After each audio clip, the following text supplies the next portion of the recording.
All right, welcome to Trojan Poetry, episode number 104. That's right. We are in the thick of winter here in the Midwest, and this is a companion piece kind of to the last one. And we are returning to Mark Strand. I think Mark Strand might be now our most read poet. Yeah. Right, because we did the one episode where we did like 3 poems, and it was all about family. Yeah. And so we've done one before that and one before that. So, Mark. So he's adding up. He's at least wherever you are. Wherever you are. Sixth reading, maybe. Yeah. All right. So this is called In Celebration by Mark Strand. Mike has not read it. Here we go. You sit in a chair touched by nothing, feeling the old self become the older self, imagining only the patience of water, the boredom of stone. You think that silence is the extra page. You think that nothing is good or bad, not even the darkness that fills the house while you sit watching it happen. You've seen it happen before. Your friends move past the window, their faces soiled with regret. You want to wave but cannot raise your hand. You sit in a chair.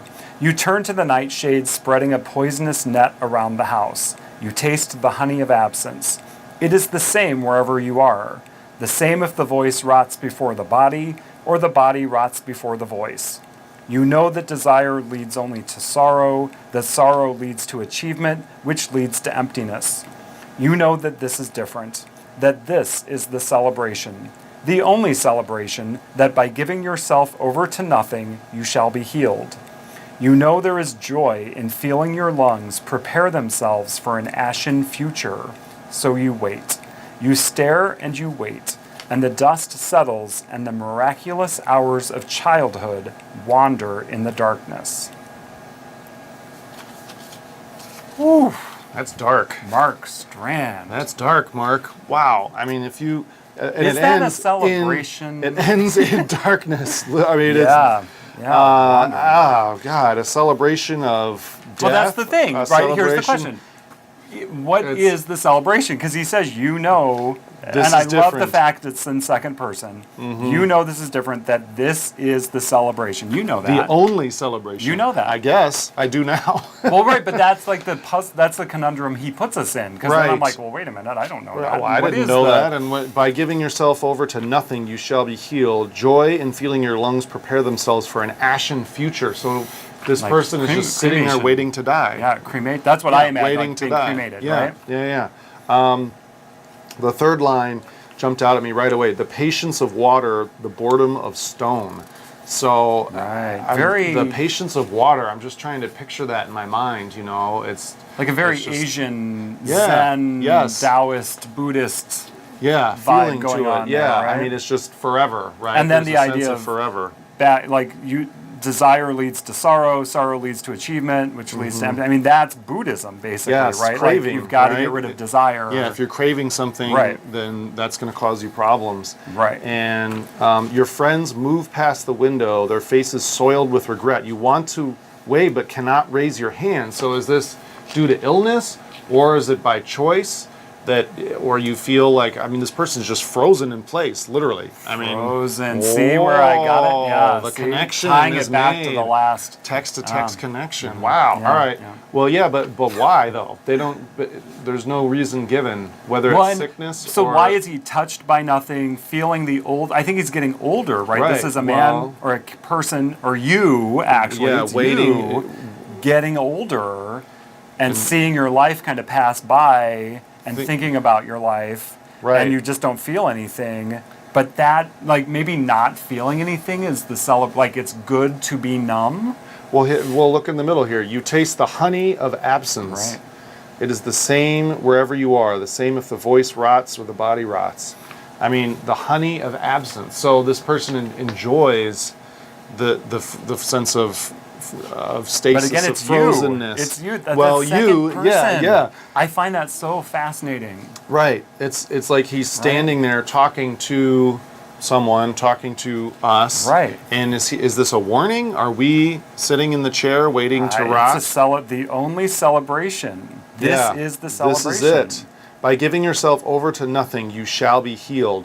Now that's also very Buddhist, that idea of formlessness and emptiness, meaning that it's kind of emptiness in Buddhism is the opposite, where everything is made up of tiny little things that have come together at the right time to manifest, right? So by giving yourself over to nothing, you shall be healed, waiting to just dissipate. You know what I mean? Like just like you said, be cremated and just turn to ash. No, so then here's where I'm confused, because I kind of get all that, right? Like I get out until the end. So you wait, you stare and you wait, and the dust settles, and the miraculous hours of childhood wander in darkness. So then it's like all of a sudden, there's this flashback. I'm getting older, but now I'm remembering my childhood, and those memories are quote unquote wandering in darkness. And I don't know if that's good or bad. Like, it's a little brightness in the darkness. Like it's a good thing to remember, or they're lost. Right, wander in darkness. Those were a miracle, and now they're gone in the darkness. I think it's more that. I think they're sitting there trying to remember a better time, and they can't quite grasp it. It's not, like it's wandering away from them, and they can't. But it's a celebration. Yeah, I guess. Like you keep forgetting this is a celebration. I guess maybe everything else is so horrible that it's a celebration to escape it, to give yourself to nothing. You shall be healed. You've seen it happen before. Oh, here's another great line, by the way. By the way, you think that silence is the extra page. I don't get that. The extra page. It's so mysterious. The extra page of your life, like death is the extra page that follows your life. Right. Well, and he's a poet, so literally talking about pages. Silence is the extra page. It's like the extra page that's blank page at the end. that comes in. Oh, see, you know what it means. Come on. Yeah, but I don't know what to do with it. Like, and again, I love that. This is, again, like very elegant and mysterious and simple, but just confounding in some way. Yeah, it's a classic Mark Strand poem. Right? There's nothing there that you shouldn't understand, but the way he constructs it is it's kind of, I guess it's shocking in a way. I want to read it again because... Sorry, we don't have time. All right, so we're moving on. Take a look at the so my next thought was I want to do another painting or something with this, and a very, very strange serendipitous thing happened. I went to Google and typed in painting of man in chair because pretty straightforward. Literally, what's happening here. And first one I found was this painting by Van Gogh in 1890, and it is called At Eternity's Gate. So it is the image, I'll put it up here, of a man with his hands on his eyes, obviously in some kind of discomfort or feeling something there. At Eternity's Gate? That's the At Eternity's Gate. And Van Gogh says, this is a quote, "It seems to me that one of the strongest pieces of evidence for the existence of something on high, namely in the existence of a God and in eternity, is the unutterably moving quality that there can be in the expression of an old man like that, without his being aware of it perhaps, as he sits so quietly in the corner of his hearth. At the same time, something precious, something noble that can't be meant for the worms. This is far from all theology, simply the fact that the poorest woodcutter, heath farmer, or miner can have moments of emotion and mood that give him a sense of an eternal home that he is close to." So Mark Strand's poem seems to be about pondering death and the afterlife, or the lack of an afterlife, or I don't know what. And then Van Gogh in 1890 has painted, and again, I can't help but imagine that Mark Strand saw this painting and said, oh, I got to write about this. I can do something like that. This strikes me. But this wasn't the only painting of a man in a chair. Can you imagine? Indeed. There's another painter named Egon Schiele, who was an Austrian painter in the early 20th century. So the one painting is here of a young man in chair, and I'll show Mike what this looks like and put it on the screen. So this is that one. Kind of fiery. His hands are like claws. Yeah, right? Kind of angry. And what kind of a gesture is that? I'm trying to... It's like but he's not speaking. His mouth is closed, and yet he's making these clawing kind of gestures, and his tie looks like it's moving almost. Right, it's very jerky, robotic. And uncomfortable. Yes. And I thought, okay, well, that's a young man, but this poem is about an old man. So then it turns out Egon Schiele has a painting called The Portrait of an Old Man. And oddly enough, this is where it gets really weird. Many months ago, 5 months ago, we had a person on YouTube comment that we should do a painting by Egon Schiele.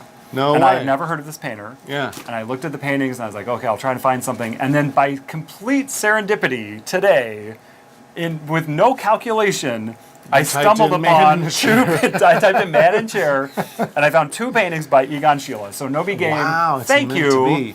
Yeah, Yeah. it was serendipity. Merry Christmas, Happy I Holidays. mean, tell Van Gogh, you know, this you is don't a believe Christmas in miracle. theology. So That's this the painting, first thing I thought, John, actually. This painting is literally called The Portrait of an Old Man Who's in a Chair. Which could be, well, I guess it could be the previous guy, right? I mean, Oh it could yeah, be that just guy. at an older age, maybe. Older, I mean, he has the same facial shape and everything. But here he just here's looks... the colors. Yeah, he's either sleeping or totally defeated or both or thinking. He looks like he's deep in thought or asleep, which seems a little... I'd rather be in his position, to be honest with you, than the guy in the chair, Yeah. the young guy with a weird clawing motion going on. Right, and people have said like he looks like he's getting down to his knees, maybe like, Yeah, he's like about to almost in slide prayer. out, yeah. Right, or he's not sitting in the chair. It's almost like he's laying in the chair. Yeah, his back is straight, and you Right. can't... I mean, that looks really uncomfortable. Right, but and I didn't have a lot of time to research this, but I Actually, think, it's almost like he's floating over the chair, you know? They're separate, which could there could be something there. The fact and that his he's hand not is. I mean, I guess they're comfortable. normal. His hands are normal, but Yeah. just the way he kind of blends into the background. It's just a weird. Both of these, the Schiele paintings, are just very awkward, weird positioning of the characters. And there. most of his paintings are, Mike. I'm going to tell Yeah. you. I've looked at a lot of them. They're very awkward paintings. yeah. Well, very striking, and I think it fits the poem perfectly. So Yeah, thank so- you, Serendipity. Yeah, a good text set there, I think, that students might be interested in looking at, right, and thinking about. All right, thanks for watching. Be sure to join us on Twitter at Trojan Poetry DGN and check out our website at trojanpoetrydgn.blogspot.com.